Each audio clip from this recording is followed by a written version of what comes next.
What's up, guys? It's John with National Sports Entertainment, and I wanted to go into our basketball games tonight, and then there's 4 college games I like as well.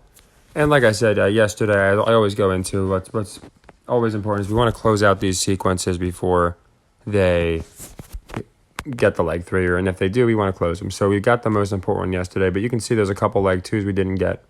Raptors Thunder. I will say, I looked at it, and it is the first, so that'd be tomorrow, that there is a slew of college. There's 4 today, and I could have picked a few more, but the metrics just weren't great.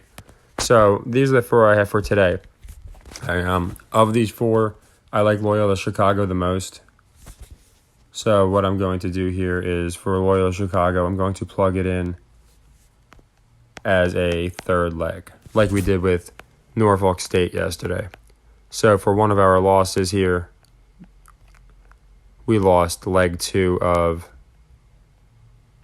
the Thunder. We had them covering the Warriors.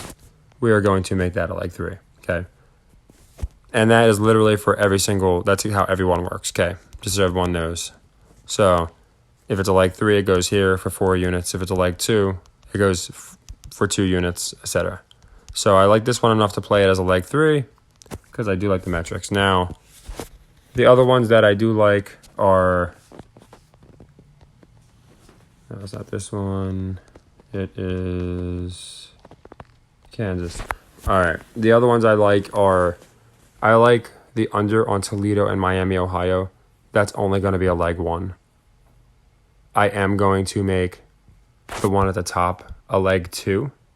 Okay, I'll just put it right here so you make it easier.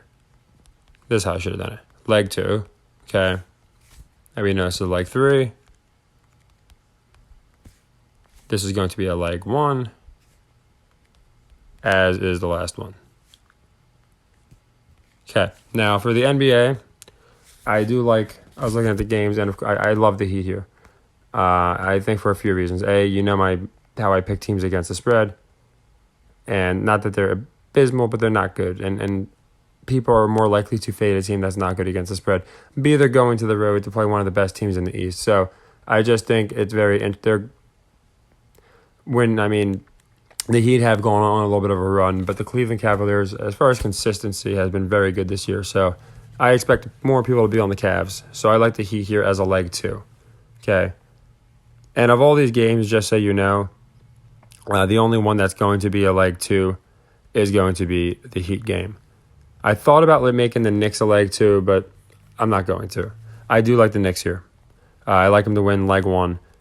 Now, you don't have Mitchell Robinson, which is actually a big deal because he would explain away if Davis is playing. I don't know if he is. I haven't been paying attention to that. But honestly, like I said, the injuries don't matter. But in this game, it would because on TNT, Mitchell Robinson could actually do a good job on Davis. I think they would showcase that. But either way, I love the -2. I think a lot of people are going to be taking the Lakers. Again, there is a poll. Oh, yeah, we'll be going into Pat McAfee some more too. I have... I saw his video today. It was a joke. But yeah, as far as the Lakers, the polls are showing 90% of the people still believe in them and that they're going to make the playoffs. They were asking people, they've been asking people, NBA, where do the Lakers rank? And how you get the 5 options with the 5th option being their trash. Well, only like 8% are to saying that. So people still are behind the Lakers. So I like the Knicks to cover leg 1. Here we got Clippers, Bulls, and this one can go either way. What I will say is I think people expect a lower scoring game with these 2 teams, especially the Clippers at their pace. So I'm going to take the over here. I'm not going to play a cover. I'm going to play that this game goes over 226. Of course, the over might move. As I always say, I try and match it up to ESPN's official closing spread or get a half point better. I never like to get where, if ESPN's saying 226 and then my book is saying something way different, like I'm a point off, sometimes I'll buy the whole point just because it's weird. Like I said, Team Rankings literally uses ESPN like it's the Associated Press. Every one of the closing spreads is the one that they go by with teams against the spread. Here we got the Hornets, Bucks, and it's another 11 points. And this one I'm not loving either way, I'll be honest. I faded Milwaukee before, and it's Grayson Allen, really. Whenever I fade them, he goes absolutely insane. And whenever I take them, he can't do anything. But in this particular game, I do like Milwaukee. I just think even with a shitty team like Charlotte, people don't like laying that many points. So I could be wrong. I've been wrong before with that kind of strategy. But I'm gonna take Milwaukee to cover that one. And again, they got to flex Giannis in my opinion. Not that he needs to be flexed, but when there's not a lot of games on, if you look at it like him and Joker, really that's about it. Of course, you got LeBron, but he's not a top player anymore. Luka's not playing tonight, Ja's not playing tonight. The Suns. You have a lot of top players not playing, Embiid's not playing. So I think they'll flex Giannis. And then this one is interesting because I would think that this would be closer to like 4 points maybe. I just think it's a little heavy, but at the same time, I think not many people are completely on the Pelicans. I think they see the talent on the team, but it's like the Timberwolves. If people don't see a team winning, unless their name's LeBron or Curry, they're not going to really back them. So I do like again, this is the all leg ones. I like the Pelicans to cover the Nuggets here with possibility of upset. Because 2-1's not crazy. Vegas isn't going to mind paying that out. And there's going to be a lot of people on the Nuggets, I think. So yeah, those are our plays. Like I said, all leg ones here except Heat, which I'm making a leg 2. And then here we got these 4.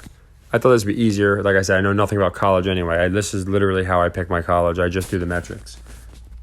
And you can just plug them into whatever, wherever they fit.